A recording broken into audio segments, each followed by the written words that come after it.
Excellent. So I think one thing I really want to emphasize is around sanctions controls and the management of sanctions risks. It's not actually that scary. And within your existing financial crime, money laundering control frameworks, some of the ideas and controls that you need that I'm going to walk you through and show you in just a moment, you're probably actually going to be quite familiar with already. So I hope that actually you leave this session today actually feeling a little bit more reassured that maybe you do have an understanding around some of the controls that you have. So what's going to happen is I'm going to speak for about 15 minutes just to go overview of some controls and give a little bit of summary of what's happening right now. And then I'm going to open the floor basically to a sort of no holds barred, any question that you like. If I can't answer the question, I will be very honest as to why I can't answer the question. So I'm often asked things like, what's going to happen next and how long will this conflict continue? And if I knew and I could tell the future, then I might be sitting on a nice beach somewhere with a cocktail. So what's happening right now? Well, look, we understand what's happening right now at the moment in the tragic events that are unfolding in Ukraine. Now, what's been particularly different about this control environment around sanctions, particularly with Russian individuals that are being targeted and state entities, is the speed that they are arriving. So that's the primary challenge. Is we are in a situation where the speed of the sanctions that are being applied unlike anything that we've ever seen before. Now, a lot of people ask, well, why don't the EU, why don't the US, or why don't the UK just apply a full blanket sanction right now? Now, the problem with doing that, of course, is that you lose any more political leverage that you have. So what we're seeing at the moment is we're seeing the EU, the US, the UK slowly applying sanctions against individuals connected to the regime to cause that internal pressure. Now, if that blanket sanction goes on, the UK, the US, the EU, they lose all of that ability to be able to exert political pressure. And the next step would only be military action. And that is, of course, what the EU, the NATO, of course, are trying to do, albeit the supplying of weapons to the good people of Ukraine.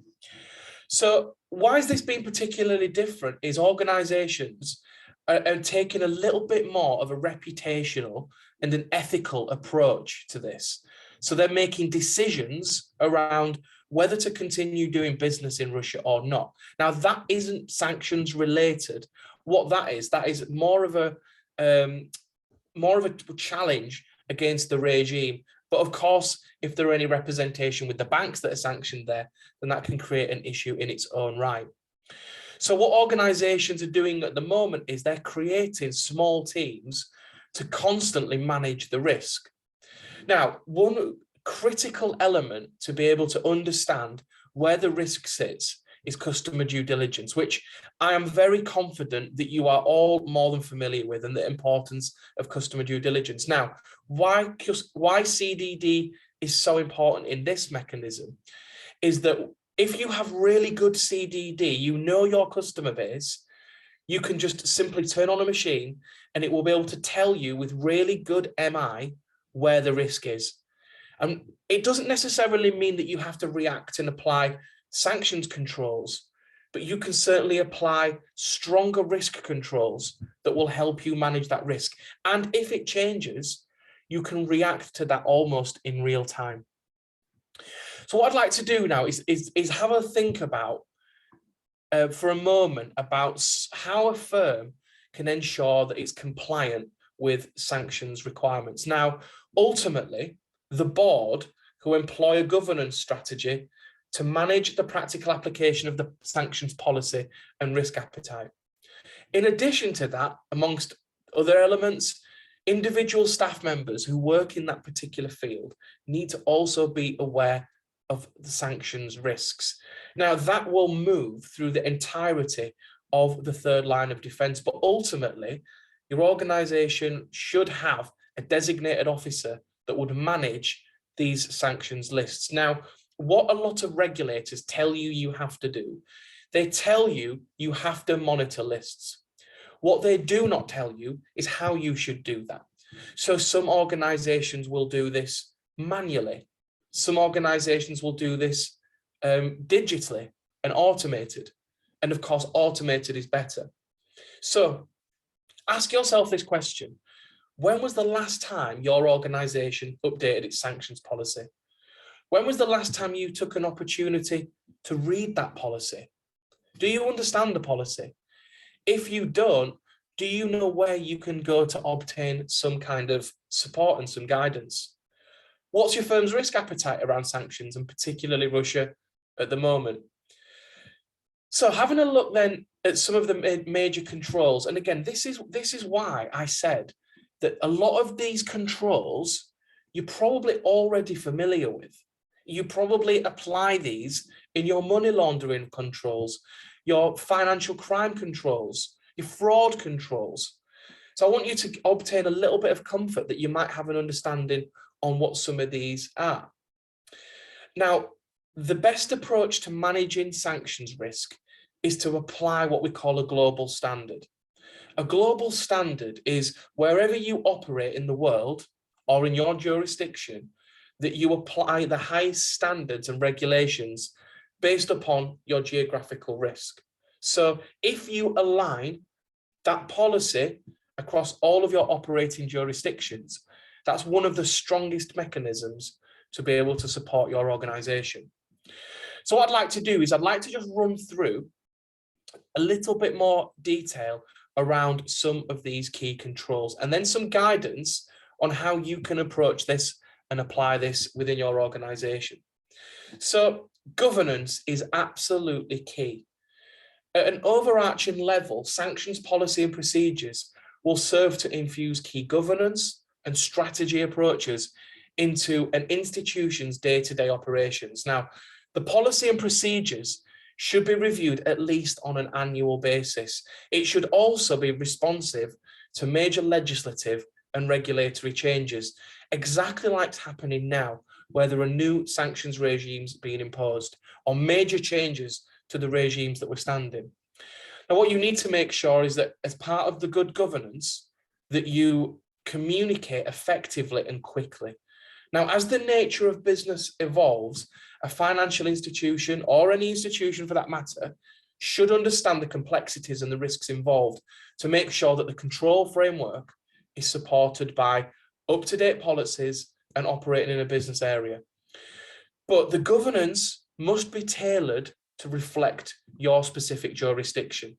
So some of the factors that will impact this: the regulation, the regulatory rules on reporting, the political environment that you face yourself in, the risk appetite, the geographic locations in which you operate, the size of the business, the actual volume of transactions themselves.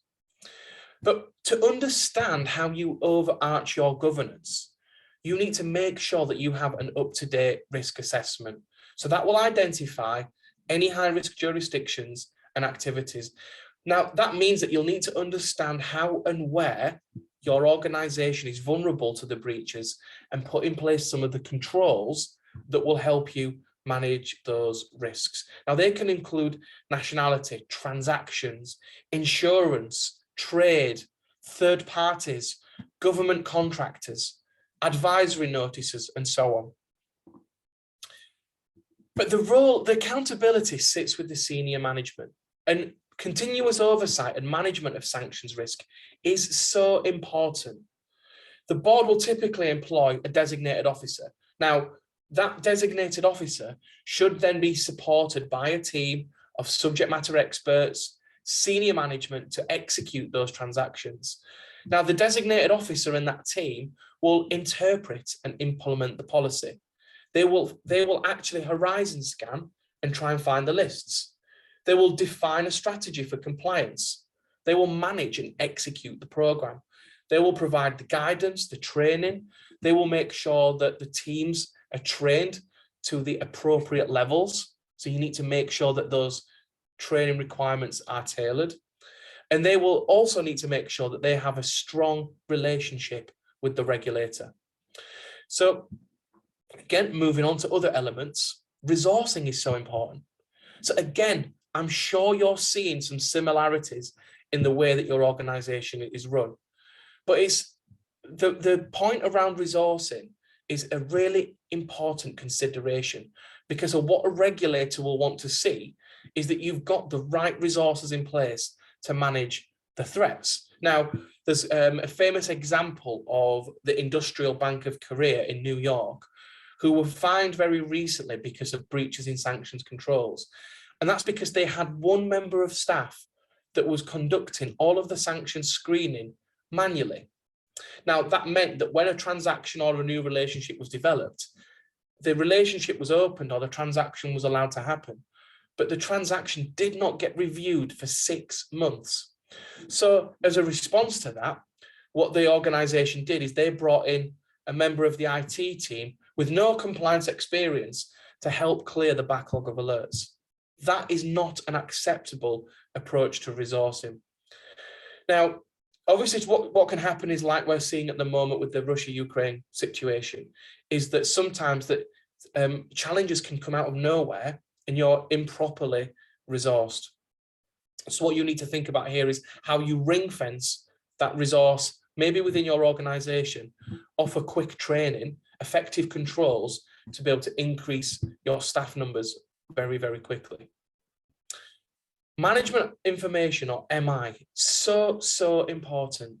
So owners of sanction compliance programs should check the MI, review the report, check for trends, to be able to use this to report to senior management, board members, regulators.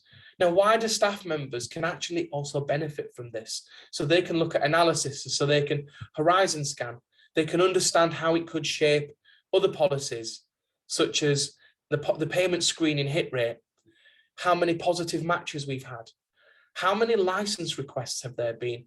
And of course, we're seeing this at the moment with some football clubs in Europe.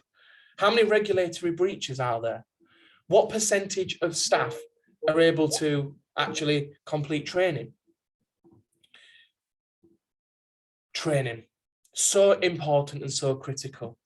So communication and training for sanctions compliance is so important, because organizations will be required to ensure policies and procedures are implemented, they're relevant, practical, and effective.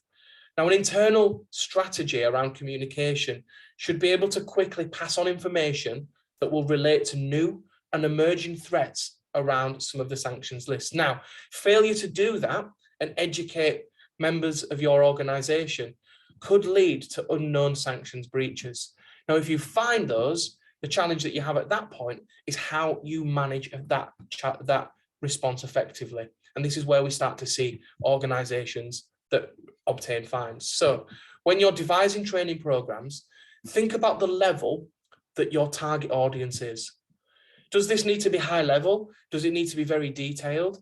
With your sanctions escalations team, this is where more of the complex sanctions inquiries may come in. But your first line staff need that awareness and some of the things to identify. Also, it's really important that you maintain and secure a record of who has conducted training, any tests that were undertaken, results, and how you've remediated any of those challenges. We have the QA function, and this is all about independent testing. So each institution should conduct independent tests to test the sanctions compliance program, essentially find the faults. Now, whether this is performed by internal audit, an outside auditor, a consultant, internally within the team, very much depends on the size and the risk that your organization faces. So whenever the approach around this is deployed, those responsible for the testing should conduct objective and comprehensive evaluations of the sanctions policies, procedures, and the processes. Managing breaches is critical, and sometimes the way that an organization responds to a breach can actually shape a fine that they may be subject to. So the policies, procedures, and processes will address and identify and review those transactions accountable. They should include whether reviews will be conducted manually or through software, and in the event of a breach or an incident of an attempted evasion, make sure that there are very clear processes around defined escalation points for internal and reporting. And of course, customer due diligence. So customer due diligence is critical, because what this will be able to essentially do is make sure that at the outset of a client relationship, before anything's established, we understand what the risks are. Ongoing monitoring is critical to make sure if there are any developments during the customer life cycle, any trigger events that we may need to respond to due to potential issues.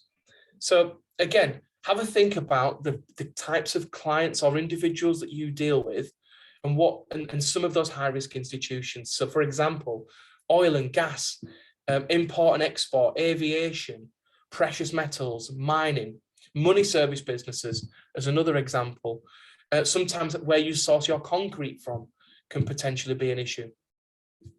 Now, as a bit of a best practice, there's a really useful report that was issued by OFAC, the Office of Foreign Assets and Control, and they provide lots of guidance around the essential components of compliance. So they talk about things like the management commitment, the risk assessment, the internal controls, the training. They talk about the root causes of compliance breakdowns. So if you are looking to build a sanctions compliance program in your organization, this is a really useful resource to go to.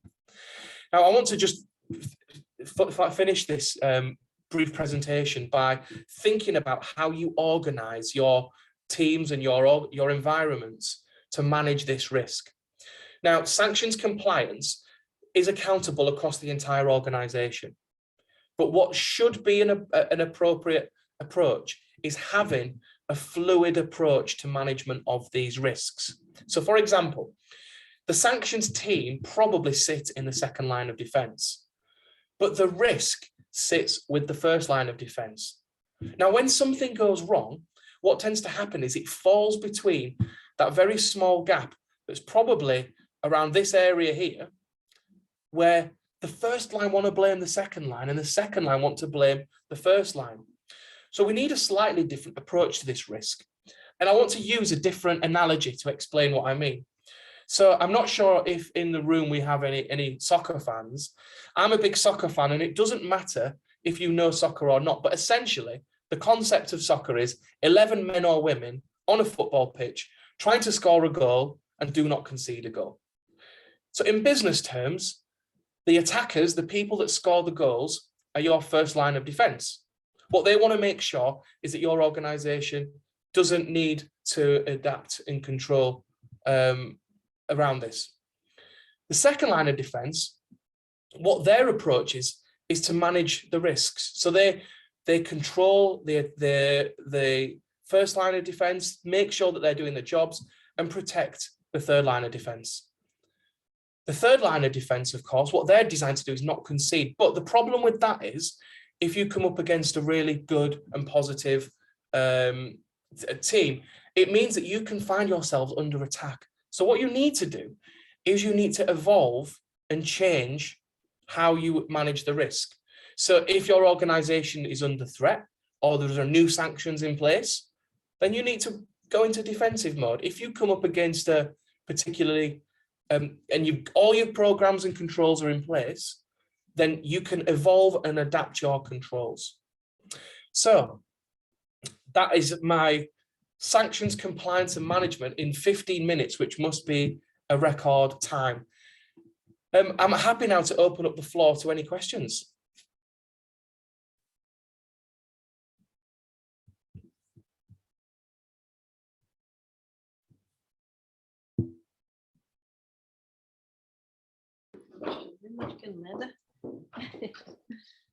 Okay. Hi, I just had to switch computers, James. So here I am. Anyway, thank you very much. I think you gave us lots of food for thought. I have quite some questions, but I would like to offer the audience to ask, and you can also ask in Slovene or in English, whatever. And I mean, in any case, I will repeat to James for you. Any thoughts? Was this meaningful to you? Made sense? Okay. Okay, perhaps one of the first questions that popped to my mind when you mentioned sanctions teams within the company. So as far as I can remember, when I was in-house compliance officer, it was always who does it involve, right? Which functions? Is it a good question? Yeah, they say it's a good question. So who does it in what you are seeing with different companies internationally, who does it usually involve? Obviously compliance officers, right? Obviously sanctions officers if a company has them, but are those teams, can those teams be broader? Should they be broader? They should be relevant to the size of the organization. So if you're a financial institution, you are most likely to be at the risk of a sanctions breach because you allow facilitation of the movement of money. Now, if you're an international financial institution and you have millions of customers, it makes sense to have a wholly and solely dedicated sanctions department. And in there, you would have a first line level of investigation. You would have a second line level of escalation. You would probably have a third line level of escalation. You would manage the relationship with the regulator there. But if you're a small firm, maybe an arm of a government contractor, I think you said there was somebody from Public Highways, it's likely that that is less of a risk.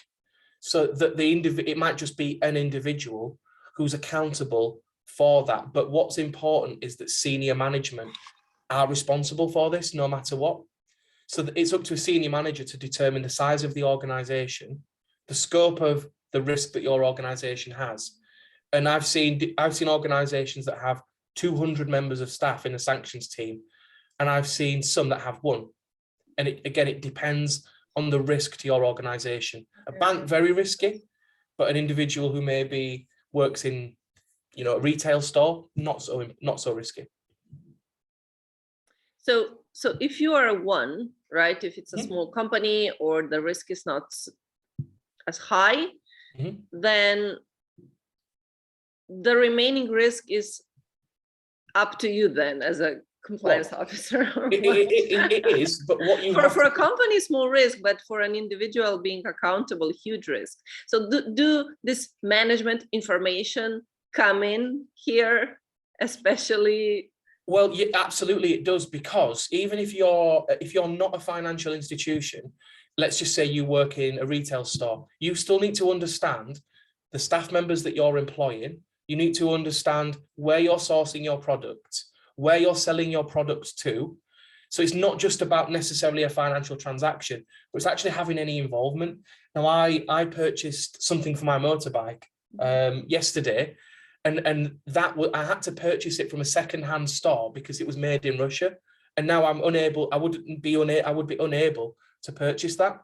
So the individual I purchased it from can no longer source the product to sell. So they're now selling used ones. So there are actually far more implications than people realize. What if you have a member of staff that's sanctioned or from a sanctioned jurisdiction? You can't pay them. So how do you manage that risk? Okay. So if you're an international company, let's say in a region, you have to be and as a main company, you have to pay attention. Who do you employ in other countries too then, right? Yeah, who do you employ? It's not even just who you employ, but if you have an office coffee machine, where do you get your coffee from? And there are issues like secondary sanctions. So what we're seeing across Europe at the moment is a shortage in certain types of wheat because it's sourced from Ukraine. Now, we know, how do we know that that's been sourced from a Ukraine company? How do we know it's not from a company that's been seized by Russians? So there are so many complexities. Yeah. Now, when your organization will have relationships with third-party management or HR, they will need to have policies built in there as well.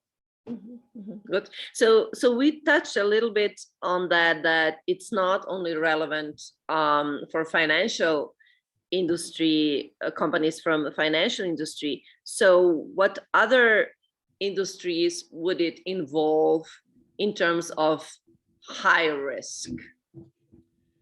Sorry, can you repeat the question? I'm not entirely sure I understand what you mean. Okay, so what other industries does this involve? So what companies from what other industries need to take care of that and manage that and would consider higher risk? It's quite a straightforward answer, and I think the current situation demonstrates that. Every type of organization and every person has to have an awareness about how they deal with this. So, for example, if I try and make an attempted transaction to a friend in Russia, I could face a sanction. I could be prosecuted for a breach as an individual. So even what the reality is, though, is that my bank wouldn't allow that. But if you look at some of the firms that are affected right now, so the UK is when we're not sanctioned, but what's happening is that even if I go and buy my groceries or I go and buy my fuel for my car, even I'm impacted by that.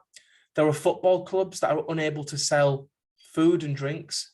So the short answer is everybody is impacted by that, and that's why it's on the news and the impact is being felt. But this is kind of a strategy to do this, because what they're trying to do is invoke the change without military action. Now, the big question is it enough, and should military action happen? And that's not a question I'm going to answer. Yeah, sure. So could you quickly, if you can, talk about what is a risk for a company, for example, that does not, in some opinion, put enough effort into, because you can never be sure if you are putting enough effort. It's in corruption, AML, and now especially sanctions. So what are the risks for the company who is, as a consequence, then there is a forbidden transaction? There are some examples of this happening, and some very recent examples as well. But ultimately, there's a few key risks that your organization faces. The first one is prosecution. So you are actually breaking the law, and as a result of that, your organization can be subject to prosecution. Now, not only would you be subject to the humiliation of being prosecuted, but it will affect the reputation of your organization. Now, we as consumers are more aware than ever about where we do business, what we buy, even the things like we don't use plastic carrier bags anymore because we know it's bad for the environment. So as a result, customers leave the organization, new customers are attracted. There is evidence that this impacts the share price. Now, there's a French bank, and the French bank received a record fine, and at the time, it was $8.9 billion. But that wasn't just the cost of the fine, that was the penalty to the regulator. They had to spend millions and millions and millions of dollars putting in new controls, bringing in a new management team, recruiting staff. But what really hurt that organization more than anything was that they lost their ability to clear US dollars. And basically that isolated them and cut them out of a big chunk of the financial system. So you've got a lot of things. You've got monetary fines, penalties, enforcement cases, and in an extreme example, loss of a license. Now, if anybody in the room has Netflix, there is a series on there called Dirty Money. Series 1, episode 2 is about an organization that was fined because they were purposely breaching sanctions. It's about HSBC Bank, so I think the third biggest bank in the world. And if anybody wants to see what bad looks like, I would highly recommend that they watch that documentary. No, thank you. Thank you. I think we will write it down. So you touched on reputation. If anybody wants to interrupt, please do that anytime. I have one more question regarding the reputation. I'm hearing from, like world media that international companies are going beyond sanctions. So, because of the reputation, in terms of anything that touches dealing with Russia or Russians, even if it's not, sanctioned, they are, like turning away rather than doing business because of the reputation. Any thoughts about that? Well, I mean, where is it going to go? I mean, it's a really difficult question. I think, again, it's an ethical challenge, isn't it? So I think I saw something about Coca-Cola, who were one of sort of a big organizations that hadn't yet made a decision to revoke from Russia. So what's influenced the likes of Starbucks and a few luxury brands is actually the rest of the world are uniting with Ukraine and saying, as long as you continue to operate in Russia, we will not use your services. Mm-hmm. Now, ultimately, I think what will happen is, I think eventually we'll get to a point where the sanctions are so comprehensive that a lot of these firms probably can't operate anyway.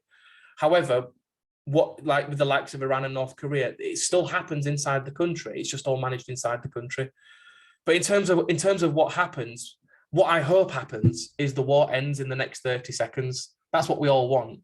But as to where it's going to go, I don't think any sanctions expert in the world at the moment can predict, because we see things on the news every single day. Yeah. The resurgence yesterday. But I think what's impacting firms at the moment and their decision to operate in Russia is it's getting harder and harder to do business. And morally, people are so disgusted about what's happening that they will turn on these brands. That's not anything new. It happens with other organizations, but this one more than ever. So it will continue, and eventually there will be very few international brands operating in Russia. Mm-hmm. Mm-hmm. Okay. Perhaps, do you have a question? Anyone else? But I wanted to ask you what will happen next, but you already said you cannot answer that. I honestly just don't know, because sure. But what more is left? Well, so if you're thinking from a perspective, are these sanctions like at its maximum, or can we expect more? And what the more would be? There definitely will be more sanctions, without a shadow of a doubt, and they will continue to pressure connections to the Kremlin. And that's what they're doing. So we're seeing oligarchs that are being targeted, because what that will do is that will direct more pressure internally. Mm-hmm. Now, as a result, the more oligarchs that can't reach their money, or the more money and assets that we seize, we'll start to see Russia defaulting on credit and bonds. They'll be unable to pay. And ultimately what will happen is that the idea is that if they keep applying the sanctions incrementally, that it will invoke the change. So I will just foresee that will continue happening. I expect another round of sanctions will come in. The world has a big reliance on oil and gas from Russia.